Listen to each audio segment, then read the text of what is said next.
ആദരണീയരായ വിശ്വാസിനി സഹോദരങ്ങളെ, സർവലോക രക്ഷിതാവായ അള്ളാഹുവിന്റെ നിയമങ്ങളും നിർദ്ദേശങ്ങളും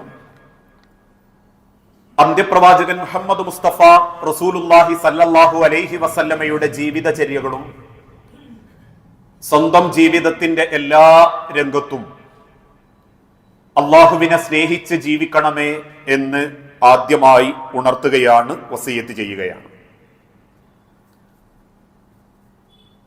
ഇന്ന് ലോകത്ത് ഒളിഞ്ഞും തെളിഞ്ഞും ഇസ്ലാമിനെതിരെ പല ആരോപണങ്ങളും ശത്രുക്കൾ ഉന്നയിക്കാറുണ്ട്. ആ ആരോപണങ്ങളിൽ എക്കാലഘട്ടത്തിലും മുസ്ലിം സമൂഹത്തിന്റെ ഉള്ളിലുള്ള ആളുകളും മുസ്ലിം സമൂഹത്തിന്റെ പുറത്തുള്ള ശത്രുക്കളും ഒരുമിച്ച് ആരോപിക്കുന്ന ഒരു വിഷയമാണ് ഇസ്ലാമിലെ വസ്ത്രധാരണം എന്നുള്ളത്. അതിലേറ്റവും കൂടുതൽ ശത്രുക്കൾ ലക്ഷ്യം വെക്കാറുള്ളത് മുസ്ലിം സ്ത്രീകളെയാണ്, സഹോദരിമാരെയാണ്. ഒരു ഭാഗത്ത് തലമറയ്ക്കുന്ന സ്ത്രീകളെ ദൈവത്തിന്റെ മണവാട്ടികൾ എന്ന് വാദിക്കുന്ന സമയത്ത് തന്നെ മാന്യമായി ശരീരം മറയുന്ന വസ്ത്രം ധരിച്ച് തലമറച്ച് ആളുകൾക്കിടയിൽ ഭംഗിയായി ജീവിക്കുന്ന സ്ത്രീകളെ നോക്കി ചില ആളുകൾ ആരോപിക്കാറുണ്ട്, ഇസ്ലാം എന്നാൽ ഒരു വല്ലാത്ത ചട്ടക്കൂടിനുള്ളിൽ, ഒരു ചാക്കിനുള്ളിൽ പെണ്ണുങ്ങളെ കൊണ്ടു നടക്കുന്ന മതമാണ് ഇസ്ലാം എന്ന അർത്ഥത്തിൽ ആരോപണം ഉന്നയിക്കാറുണ്ട്. അതുകൊണ്ട് തന്നെ ഒരു പരിധിവരെ ന്യൂനപക്ഷങ്ങളെ, ദുനിയാവ് ആഗ്രഹിക്കുന്ന മക്കളെ, ഭാര്യമാരെ സ്വാധീനിക്കാൻ ഇത്തരം ആരോപണങ്ങൾക്കും പറ്റിയിട്ടുണ്ട്.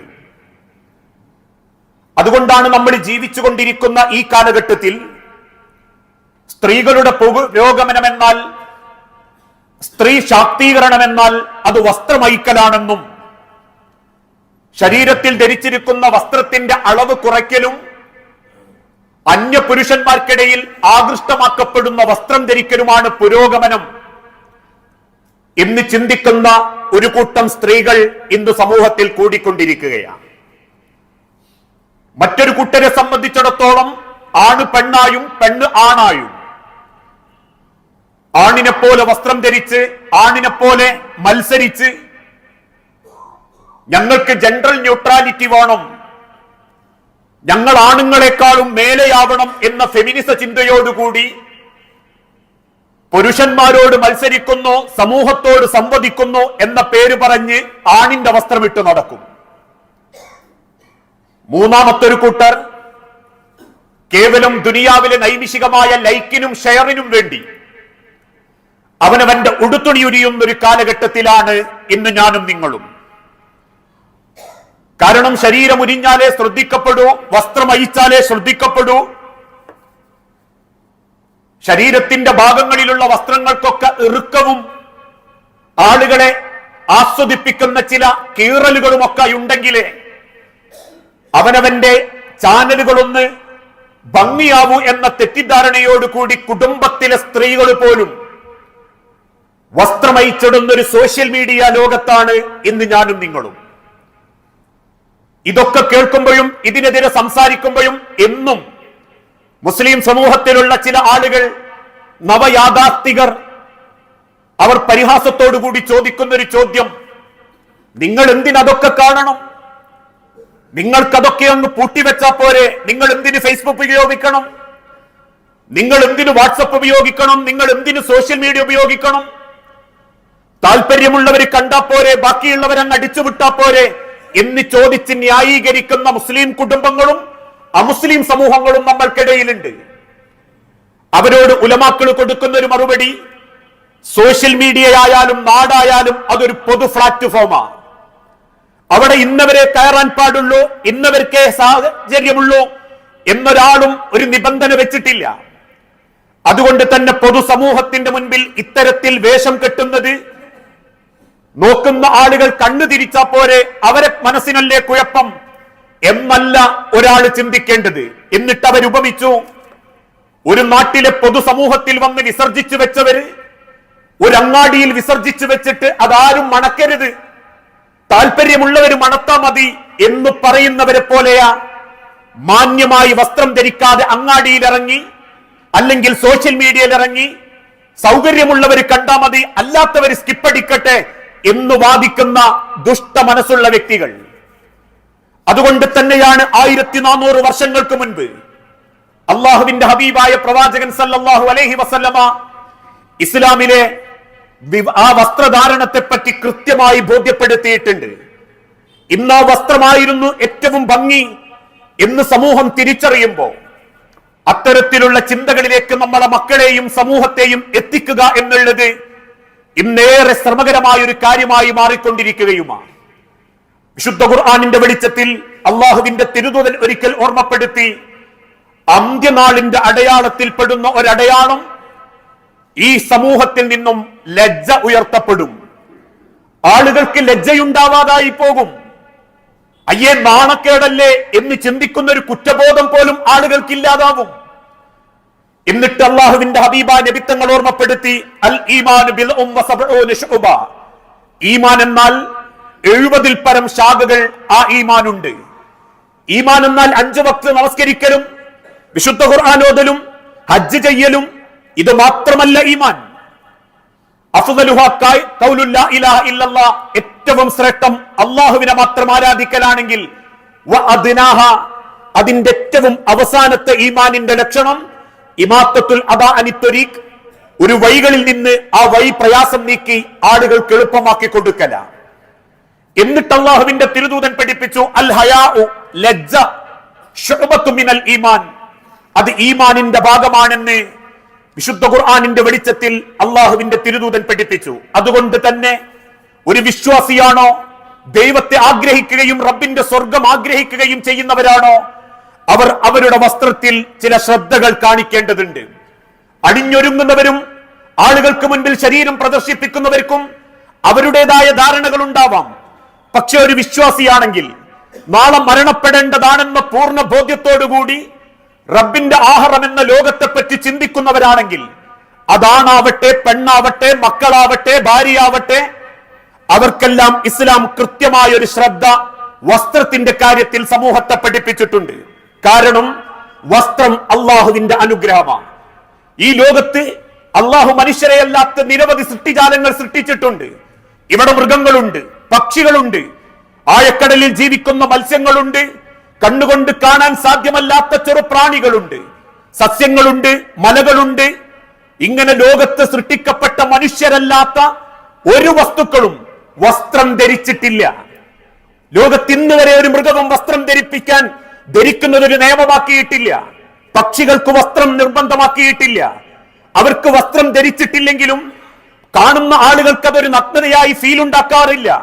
പക്ഷേ അതേപോലെയാണ് മനുഷ്യനെങ്കിലോ. അതുകൊണ്ട് റബ്ബോർമ്മപ്പെടുത്തി, ലോകത്ത് അല്ലാഹു നിങ്ങൾക്ക് തന്ന അനുഗ്രഹമാണ് വസ്ത്രം. ലോകത്തേതൊക്കെ മനുഷ്യരുണ്ടോ, ആഫ്രിക്കൻ ഉപഭൂഖണ്ഡങ്ങളിൽ താമസിക്കുന്ന കാട്ടാള വർഗങ്ങൾ പോലും അവരുടെ ഔറത്ത് ഇലകളെ കൊണ്ട് മറച്ചു ജീവിച്ചിരുന്നെന്ന് പ്രാചീന കാലഘട്ടം നമ്മളെ ബോധ്യപ്പെടുത്തി തരുന്നുണ്ട്. അത്രമാത്രം മനുഷ്യൻ നഗ്നതയെ പറ്റി ബോധവാനായിരുന്നു. ആ നഗ്നതയെ മറയ്ക്കാൻ ഇസ്ലാം എക്കാലഘട്ടത്തിലും കൽപ്പിച്ചിരുന്നു. എന്നിട്ട് അല്ലാഹു ഓർമ്മപ്പെടുത്തി, യാ ബനി ആദം, ആദമിന്റെ മക്കളെ, നിങ്ങൾക്ക് ഖദ് അൻസൽനാ അലൈക്കും ലിബാസൻ, നിങ്ങൾക്ക് ഞാൻ വസ്ത്രം അവതരിപ്പിച്ച് നൽകിയിരിക്കുന്നു. നിങ്ങൾക്കുള്ള വസ്ത്രം ഞാൻ നിശ്ചയിച്ചു തന്നിരിക്കുന്നു. യുവാരി സൗആത്തിക്കും വരീഷ, 2 കാര്യങ്ങളോടെയാവണം നിങ്ങൾ ആ വസ്ത്രത്തെ സമീപിക്കേണ്ടത്. യുവാരി സൗആത്തിക്കും, നിങ്ങളുടെ നഗ്നത അത് മറയ്ക്കാൻ കാരണമാകണം. വരീഷ, നിങ്ങൾക്ക് അലങ്കാരത്തിനും കൂടിയാവണം. എന്നിട്ട് അല്ലാഹു പറയുന്നു, വലിബാസു തഖ്വ, അല്ലാഹുവിനെ ഭയപ്പെട്ടുകൊണ്ട് ധരിക്കുന്ന വസ്ത്രമാണെങ്കിൽ ദാലിക ഖൈറുൻ, അതാണ് നിങ്ങൾക്ക് ഏറ്റവും ഉത്തമം. ദാലിക മിൻ ആയാത്തില്ലാ ലഅല്ലക്കും യദ്ദക്കറൂൻ, ചിന്തിച്ച് മനസ്സിലാക്കുന്ന ആളുകൾക്ക് വേണ്ടി അല്ലാഹു കാണിച്ചു തന്നൊരു ദൃഷ്ടാന്തമാണ് മനുഷ്യന്റെ വസ്ത്രം. ഇവിടെ 2 കാര്യങ്ങളാണ് അല്ലാഹു ഓർമ്മപ്പെടുത്തുന്നത്. യുവാരി സൗആത്തിക്കും വരീഷ, ഒന്ന്, നിങ്ങൾക്ക് അലങ്കാരമാവണം. ശരി, അലങ്കാരമാണെങ്കിൽ നമുക്ക് തോന്നുന്നതൊക്കെ ധരിക്കാൻ പാടുണ്ടോ? ഇല്ലെന്ന് അല്ലാഹു പഠിപ്പിക്കുന്നു. ഒരിക്കലും കാവി പോലെയുള്ള വസ്ത്രങ്ങൾ അള്ളാഹുവിന്റെ ഹബീബ് ഇഷ്ടപ്പെട്ടിരുന്നില്ല. വെള്ള വസ്ത്രത്തെ അള്ളാഹുവിന്റെ തിരുദൂതൻ പ്രോത്സാഹിപ്പിച്ചിരുന്നു. അതിനർത്ഥം വെള്ളയെ പറ്റൂ എന്നെവിടെയും രേഖപ്പെടുത്തിയിട്ടില്ല. കാവിയെ തിരുദൂതൻ വെറുത്തു.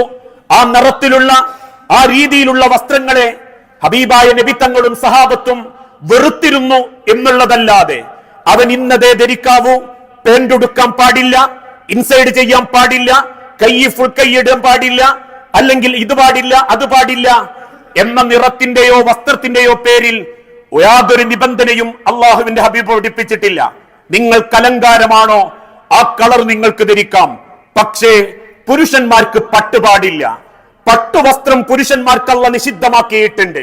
ഒരു ഹദീസ് ഗ്രന്ഥത്തിൽ അള്ളാഹുവിന്റെ തിരുദൂതൻ പഠിപ്പിച്ചതായി കാണാം, ലയകൂനന്ന മിൻ ഉമ്മത്തി അഖ്വാമുൻ, ഖിയാമത്ത് നാൾ അടുക്കാറാകുമ്പോ എന്റെ ഉമ്മത്തിൽ ഒരു കൂട്ടം ആളുകൾ വരും, യസ്തഹില്ലൂന, അള്ളാഹു ഹലാലാക്കാത്ത പലതും അവർ സ്വയം ഹലാലാക്കും.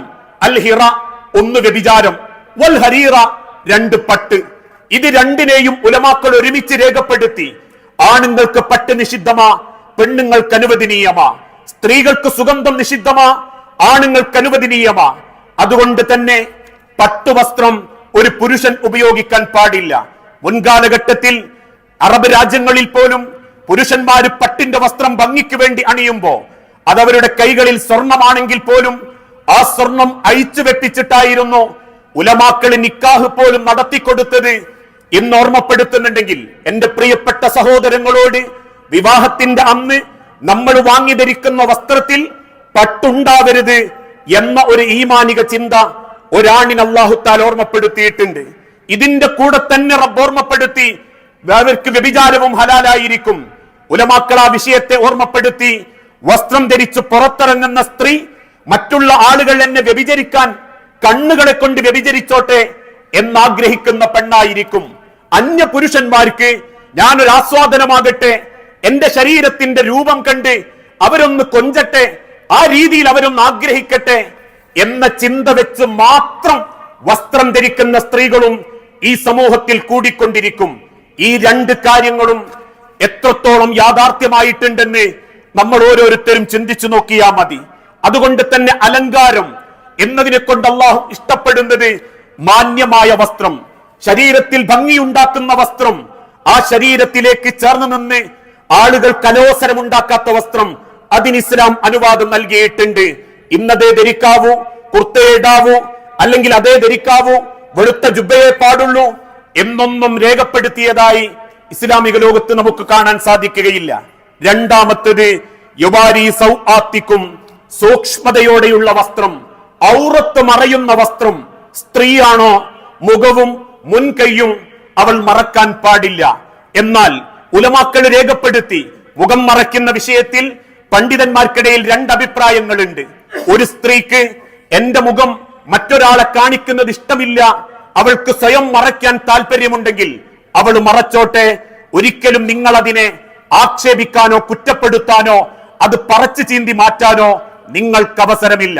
എന്നാൽ ആഗ്രഹിക്കാത്തൊരു പെൺകുട്ടിയോട് നീ ആ മുഖം മറയ്ക്കണം എന്ന് നിർബന്ധിച്ച് ആ പെൺകുട്ടിയെ മുഖം മറപ്പിക്കാനും പാടില്ല. അതോടൊപ്പം തന്നെ ആണുങ്ങളെ സംബന്ധിച്ചിടത്തോളം മുട്ട് പൊക്കളിനിടയിൽ മറയേണ്ടതായിട്ടുണ്ട്. അവൻ ഇരിക്കുമ്പോഴാവട്ടെ അവന്റെ തുടഭാഗം കാണാൻ പാടില്ല. ഇന്ന് ചിലർ പറയുന്നത് പോലെ ബർമുടയല്ലേ, ആ ബർമുട ഇട്ടപ്പോരെ എന്നൊക്കെ ചിന്തിച്ചേക്കാം. അതെല്ലാം തെറ്റ്, അതിടാൻ പാടില്ല എന്നെന്റെ വാക്കിനെ ദുർവ്യാഖ്യാനിക്കരുത്. പക്ഷേ ഇരിക്കുമ്പോഴാണെങ്കിലും വാഹനപ്പുറത്താണെങ്കിലും തന്റെ ഔറത്ത് മറയുന്നുണ്ടെന്ന് പൂർണ്ണ ബോധ്യമുണ്ടാകണം. ഒരിക്കൽ ഒട്ടകപ്പുറത്ത് യാത്ര ചെയ്യുമ്പോ നബി സല്ലല്ലാഹു അലൈഹി വസല്ലമയുടെ കൂട്ടത്തിലുള്ള ഒരു സ്വഹാബത്തിന്റെ കാലിന്റെ മുട്ടിന്റെ മേലെ കൽപ്പം തുണി മാറിപ്പോയി. തിരുദൂതൻ ഓർമ്മപ്പെടുത്തുന്നുണ്ട്, തുട ഔറത്ത, നീ അത് മറയ്ക്കണം. ആ സൂക്ഷ്മതയുടെ അടിസ്ഥാനത്തിൽ ഉലമാക്കൾ പറഞ്ഞു, ആ സൂക്ഷ്മത അങ്ങനെ ധരിക്കുന്ന ആളുകൾ ഉറപ്പുവരുത്തേണ്ടതുണ്ട്. ഇന്ന് പല പെൺമക്കളും ചെയ്യുന്നത് പോലെ മക്കനെ ധരിക്കാൻ പഠിപ്പിച്ച തിരുദൂതൻ ആ മക്കന മാറുകളുടെ അവസ്ഥ തടയാൻ വേണ്ടിയാ ഓർമ്മപ്പെടുത്തിയത്. മുഖം മക്കനുകളുടെ ബാക്കിയായ തുണിക്കഷണം അവരുടെ മാറുകൾക്ക് മുകളിലേക്ക് താഴ്ത്തിയിട്ട് ആ ശരീരത്തിന്റെ അവസ്ഥ പോലും അന്യ പുരുഷന്മാർക്ക് അവർ കാണിക്കാതിരിക്കട്ടെ. ഇന്ന് മുഖം മക്കനകളുണ്ട്, പല പെൺമക്കളുടെ മുഖത്തും മസ്തകളുണ്ട്. പക്ഷേ ധരിച്ചിരിക്കുന്ന ബനിയൻ ക്ലോത്തിനുള്ളിൽ ശരീരത്തിന്റെ അവയവങ്ങൾ അന്യ പുരുഷന്മാർക്ക് കാണുന്ന രീതിയിൽ, കഴുത്തുപോലും വെളിവാക്കുന്ന രീതിയിലുള്ള ഒരു മഫ്ത മാത്രമല്ല അള്ളാഹുവിന്റെ ഹബീബ് ഓർമ്മപ്പെടുത്തിയത്. നിങ്ങൾ ധരിക്കുന്നതോടൊപ്പം നിങ്ങളെ മാറുകൾ മറിക്കപ്പെടണം, നിങ്ങളുടെ ജീവിതത്തിലേക്ക് മാന്യതയുണ്ടാവണം.